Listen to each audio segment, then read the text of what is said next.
Let's take on the auto pack. Priya Ranjan, Vice President, Systematic Institutional Equity Research, is now joining us.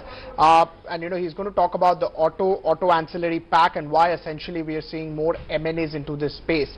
Can you talk about what's happening as far as the auto ancillary pack is concerned?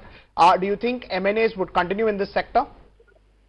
Yeah, M&As basically will continue for some time because everybody needs scale and there is a lot of disruption is happening across the globe in the automotive side with a lot of traction on electric vehicle, a lot of traction on emission control and all this.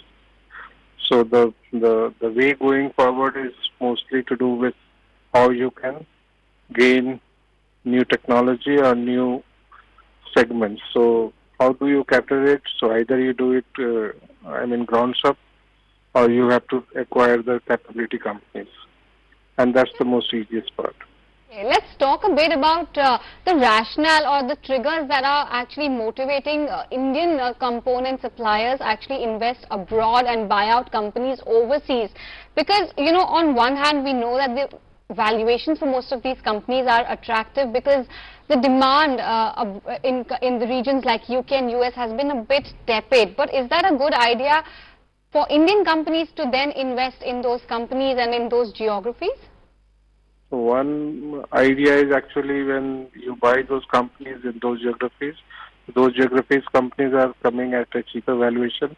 And what we are getting in India in terms of multiples is much, much higher. So you have clear arbitrage in terms of valuation multiple.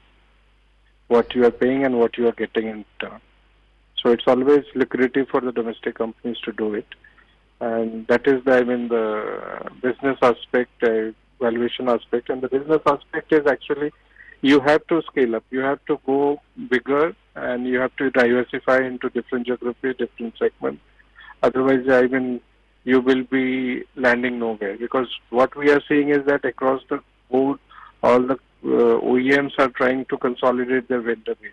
So until unless you have the presence in, if you are not supplying them into Latin, North America or Europe, then you might even start losing within India as well. Right. In terms of M&A, do you expect M&A because of technology as well? Somebody which gets an upper hand on EV, say a small company and a big Indian company or big global auto company goes ahead and acquires it. Do you think that as a possibility?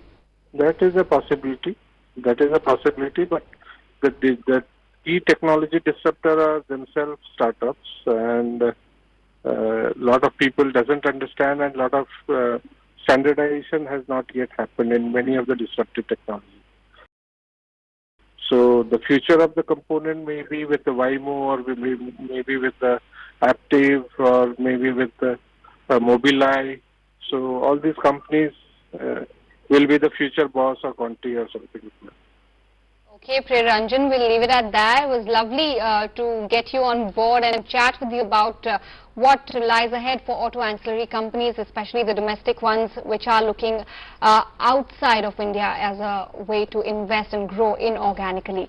Moving on then, the current trade